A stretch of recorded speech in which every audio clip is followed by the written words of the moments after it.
जोशी साहब, आज आपने चुनाव आयोग से मुलाकात की, क्या कुछ रहा, किस मुद्दे पर बात की?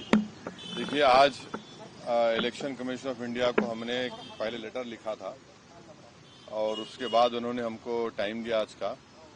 तो मेरे साथ हमारे बिहार के अध्यक्ष जनाब अख्तर ईमान साहब हैं, आदिल हसन साहब हैं और हमारे बहादुरगंज के कैंडिडेट हैं ये हम तौसीफ आलम साहब। तो हम लोगों ने जाकर इलेक्शन कमीशन ऑफ इंडिया से मुलाकात की। तो सबसे पहले अख्तर भाई कुछ बोलेंगे, फिर तौसीफ साहब, फिर मैं बोलता हूँ। बोलिए अख्तर भाई आप।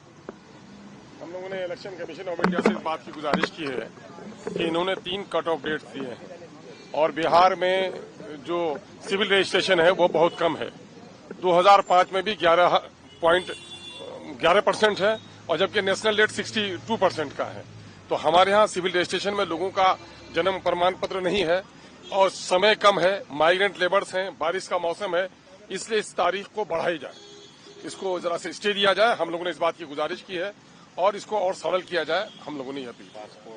और हमारे यहाँ सिर्फ 2% लोगों को पासपोर्ट है और जो ग्रेजुएट्स हैं वो 14% है सिर्फ। तो जाहिर है कि हमारे यहाँ लोगों के पास सर्टिफिकेट्स नहीं है और जो गरीब लोग हैं उनके पास कोई कागज नहीं है। सैलाब में उनके घर कट गए हैं। तो ऐसी स्थिति में वोट देने से वो वंचित रह जाएंगे और हमें शक है कि अगर इसी पीरियड में लिया गया तो लोग सारे लोग वोट नहीं दे पाएंगे और जो डेमोक्रेटिक स्टेट का जो सबसे बड़ा हथियार है उनका वोटिंग राइट है। इसलिए वोटिंग राइट से वो महरूम न हो जाए, इस बात का अंदेशा है। इसलिए हम लोगों ने इस तारीख को बढ़ाने की बात की है और खास करके हम लोग परेशान हैं कि हमारे यहाँ के 70% जो युवा हैं वो माइग्रेंट लेबर्स हैं, उनके पास कोई कागज भी नहीं है। अगर ये ऑनलाइन भी कराते हैं तो ऑनलाइन सिस्टम में भी वो अपना फॉर्म नहीं भर पाएंगे, इसलिए उनके वोट का बड़ा नुकसान होगा। इसलिए इस तारीख को बढ़ाई जाए। हमारे तौसीफ आलम साहब 4 मरतबा विधायक हैं, बहादुरगंज का चुनाव लड़ेंगे। हमारे बहादुरगंज विधानसभा में 7 पंचायत ऐसा है जो 2017 में 7 पंचायत बहुत ऐसे गांव हैं जो नदी में कट करके गिर गए, जो विलीन हो गए, जो नया कनकी के नाम पर जाना जाता है। ये 7 पंचायत में जैसे क्या कहते हैं, मटियारी पंचायत है, पत्थरगट्टी पंचायत है, लौचा पंचायत है, महजवतना पंचायत है, झाकट्टा पंचायत है, दुर्गापुर पंचायत है, निशंदरा पंचायत है। 7 पंचायत ऐसे हैं जो नदी के चपेट में आता है और इस तरह से पूरे बिहार में जो नदी होके गुजरता है इस तरह का आता होगा। तो हमारा कहने का मतलब है 2017 में जब गांव कट गए तो सारा कागजात चले गए, तो वो कहां से वोट दे पाएंगे। इसलिए हम चाहेंगे कि इसको रद्द किया जाए जो अभी ये किया गया है। देखिए,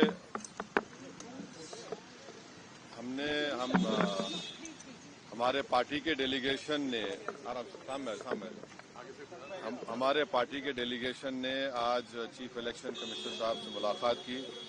हमारा पहला उनसे पॉइंट ये था कि ये एसआईआर जो हो रहा है पॉलिटिकल पार्टी से कंसल्टेशन नहीं किया गया और हमने उनको अपने रिप्रेजेंटेशन में ये बताया है। एक एग्जाम्पल दिया है, देहरी विधानसभा का 2212 नंबर है उसका, रोहतास डिस्ट्रिक्ट में, वहां पर जून 2025 तक भी लोगों के नाम ऐड हो रहे थे, डिलीशन हो रहा था। तो ये जो फैसला ईसीआई ने, इलेक्शन कमीशन ने लिया, वो जून में लिया, तो इसका तो कोई जिक्र भी नहीं है क्यों लिया। और फिर सिर्फ चंद दिनों में आपने कह दिया कि इतने करोड़ लोगों के नाम आने चाहिए। फिर हमने इस सीईसी को बताया कि आखिर कोई सेपरेट मैकेनिज्म आप क्यों नहीं क्रिएट करते। जैसा अभी हमारे विधायक ने कहा कि कई ऐसे लोग बिहार के जो माइग्रेंट लेबरर्स हैं, देश के कोने कोने में काम कर रहे हैं, अब उनका राइट तो वायलेशन हो जाएगा। आर्टिकल 19 के तहत तो उनको एम्प्लॉयमेंट के लिए निकले हैं, अब उनके नाम के इंक्लूजन के लिए क्या स्पेशल मैकेनिज्म होगा। दूसरा ये है कि ये बीएलओज की ट्रेनिंग नहीं हुई और उसकी एग्जाम्पल ये है कि आपको कोई भी उनकी हैंडबुक नहीं मिलेगी। जो भी ट्रेनिंग होती है बीएलओज की, उसकी हैंडबुक मिलनी चाहिए और मिलती है, वो अब की बार नहीं मिली गई है। हमने उनको ये भी बताया है कि बिहार में डॉक्यूमेंट्री प्रूफ का तो जिक्र अख्तर ईमान साहब ने आपके सामने कर दिया।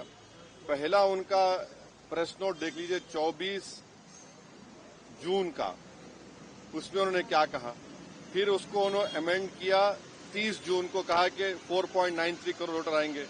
अब 6 जुलाई का नोटिफिकेशन देके कह रहे हैं कि आप नाम डाल दीजिए डॉक्यूमेंट्स बाद में दीजिए। तो ये जो इस तरीके से इलेक्शन कमीशन जो एक्सरसाइज कर रहा है, ये हमारी नजर में it reeks of administrative mala fide, suffers from non application of mind. और हमने सीसी साहब को कहा कि आप 2024 के जो इलेक्शन को उसको आप क्वालिफाइंग लिस्ट क्यों नहीं मानते? भाई 24 में तो हमने वोट दिया, अब 25 में आप कह रहे हैं कोई डॉक्यूमेंट दो। तो ये हमने उनसे पूछा और हमने उनको बताया कि आपने 2024 में वो जो वोट डालने दिया, आप 25 में डॉक्यूमेंट पूछ रहे हैं, तो ये तो 2 क्लास ऑफ वोटर्स आपने क्रिएट कर दिया, जो आर्टिकल 14 का वायलेशन है। आप कोई रीजनेबल जस्टिफिकेशन नहीं दे पा रहे हैं।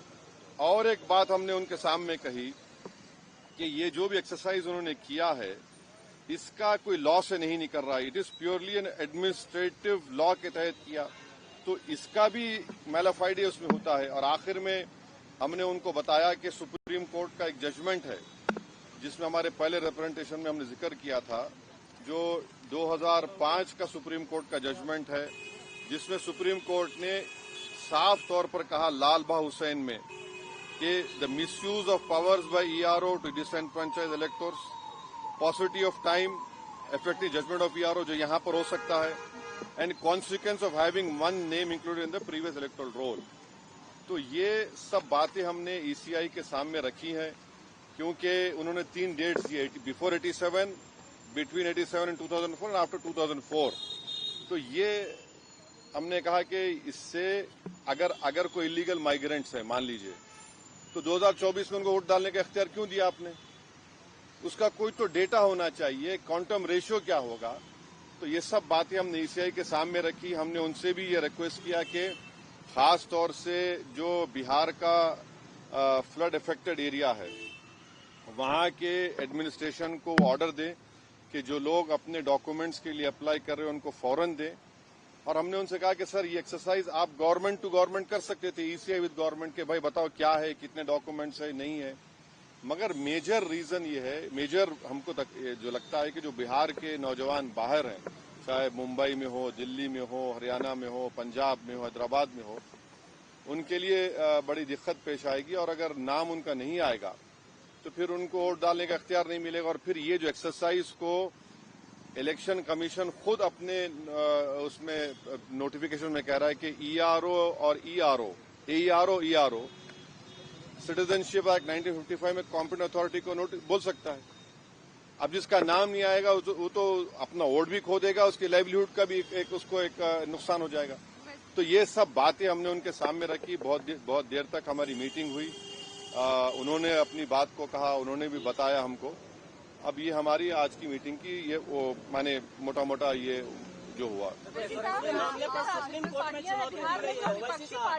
एक के बाद एक पहले मैडम को। विपक्षी पार्टियां जो दूसरी है वो सुप्रीम कोर्ट पहुंच गई है इसी मुद्दे को लेकर, कह रही कि एफआईआर जो है वो कहीं न कहीं इस वजह से भी किया जा रहा है ताकि बीजेपी को फायदा हो सके। वहाँ नोटिस इशू किया 10 तारीख के लिए।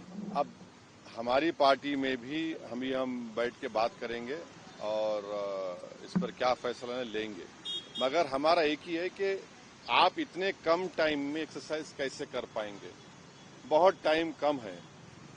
एसआईआर में भाई जो लोग जो अपना एड्रेस चेंज कर लिए, उनको क्यों आप पूछ रहे हैं बर्थ सर्टिफिकेट? माइग्रेशन होता है, अब क्या करेंगे वो लोग? मैं हैदराबाद में बैठा हूं, तेलंगाना के मुख्तलिफ गांवों से हर मेरे ऑफिस को कभी 10 लोग कभी 20 लोग बिहार के आते कि हम यहाँ पर लेबर हैं, बताओ हम क्या करना चाहिए। अब उनके पास पैसे भी नहीं है वापस जाने बिहार को। परेशानी वो होगी क्योंकि लॉ तो बोल रहा है कि उनको रहना पड़ेगा वहां पर। वो गए इसलिए कि बिहार में कुछ है ही नहीं, कोई सरकार ने उनका रोजगार का इंतजाम किया ही नहीं, तो मजबूरी उनकी है, बाहर बैठे हैं। तो ये सब प्रॉब्लम्स हमने ईसीआई के सामने रखे, हमने कहा इसका तो आप सोल्यूशन निकालिए। चुनाव आयोग ने क्या भरोसा दिया आपको? काफी अब चुनाव आयोग खुद बोलेगा, मैं क्यों बोलूंगा चुनाव आयोग की तरफ से? क्योंकि वो तो अंदर से आप आश्वस्त नहीं, आश्वस्त सवाल नहीं। देखिए, हमने ये सब जो बातें आपके सामने रखी हैं, जो पॉइंट्स हमने सामने रखी हैं, उनके सामने जाके बोला हमने कि ये प्रैक्टिकल डिफिकल्टीज हैं, कैसा आप 1 महीने के अंदर कैसा करेंगे? तो उन्होंने कहा कि नहीं, हम लोग बीएलओस को रखे हैं, वॉलंटियर्स को रखे हैं, तो ये इसका डिफिकल्टी ये है कि जल्दबाजी में अगर 15-20% लोगों के नाम भी मिस हो गए और फिर आप देखिए मिस जब हो जाएंगे तो उसका सिटीजनशिप का मामला हो जाएगा ये, तो आप वही तो आसाम का डिओटर हो जाएगा फिर। तो ये अप्रीहेंशन है, ये जेन्युइन अप्रीहेंशन है। कानून व्यवस्था को लेकर हाँ, बांग्लादेशी रोहिंग्याओं को निकालने के लिए एसआईआर है। अरे देखिए फिर 2024 में किसको वोट डालने दिया आपने? 24 में आपने वोट दिया, मैंने वोट डाला बिहार में। हमारा देखिए एक सिनारियो विजुअलाइज करिए आप लोग।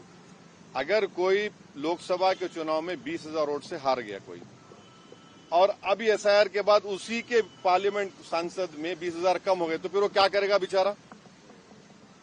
उसको राइट मिलना चाहिए, राइट टू रिकॉल तो हमारे पास नहीं है।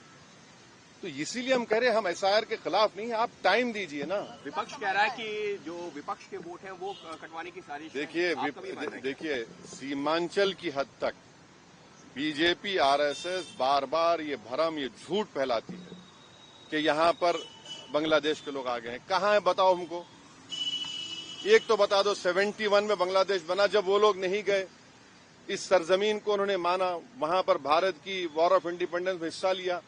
बल्कि सीमांचल इलाके में अख्तर भाई बोलेंगे, वहां पर तो इतना बैकवर्ड इलाका उस वक्त भी था, आज भी है, कि लोगों को लाकर वहां पर कैदी बनाते थे। क्या अख्तर भाई? तो ये हमको इस बात का भी डर है कि जो बार बीजेपी आरएसएस बोलती सीमांचल ऐसा हो रहा है, जब कहां है? पूरे भारत का सबसे अंडर डेवलप्ड एरिया अगर कोई होगा तो सीमांचल होगा। अब वहां पर जमीन कट जाती है। आपने सुना, आपने क्या कहा कि कई 2017 में कितने 8 गांव 7 पंचायतें गायब हो गई। अभी भी आप जाएंगे, हर साल वहां पर हजारों एकड़ जमीन कट जाती है। तो ये चीज है सर। बिहार के कानून व्यवस्था को लेकर लगातार अब ये ईसीआई के तक महदूद ईसीआई के तक चुनाव आयोग ये कह रहा है कि 2002 में भी जब ये प्रक्रिया हुई थी 1 महीने का वक्त था। आप कह रहे हैं कि वक्त कम है, लेकिन उस दौरान ना पार्लियामेंट के इलेक्शन के लिए 1 साल का टाइम था। जो यहाँ सुन तो लीजिए, पार्लियामेंट के इलेक्शन में 1 साल का टाइम था, विधानसभा के इलेक्शन के लिए 2 साल का टाइम था। वो बात सही है कि इन्हीं महीनों में हुआ था, इन्हीं महीनों में हुआ था, मगर टाइम तो था चुनाव के लिए। अगर आप चुनाव को सामने, अब आपको नवंबर में 4 महीने में चुनाव कराना है, तो इसको भी तो सामने रखिए। और जो सीमांचल के बिहार का नौजवान जो भारत के कोने कोने में जाकर काम करता है अपनी जिंदगी के लिए, उसका क्या होगा बताइए? चुनाव में तो इलीगल तरीके से पॉलिटिकल पार्टी उनको बुलाती है, अब उनको कौन बुलाएगा? 1 नहीं 2 नहीं, लाखों में है ना। ये तो मजाक नहीं है, लाखों में बिहार का नौजवान है। अख्तर भाई ने कहा कि 60-70% बिहार का सीमांचल का नौजवान तो मुख्तलिफ भारत के कोने कोने में काम कर रहा है। तो ये डिफिकल्टी है। कोर्ट को जाना नहीं जाना इसका भी हम फैसला कर लेंगे, बताएंगे आपको। अंदर नहीं। नमस्ते। ना अंदर आधे लोग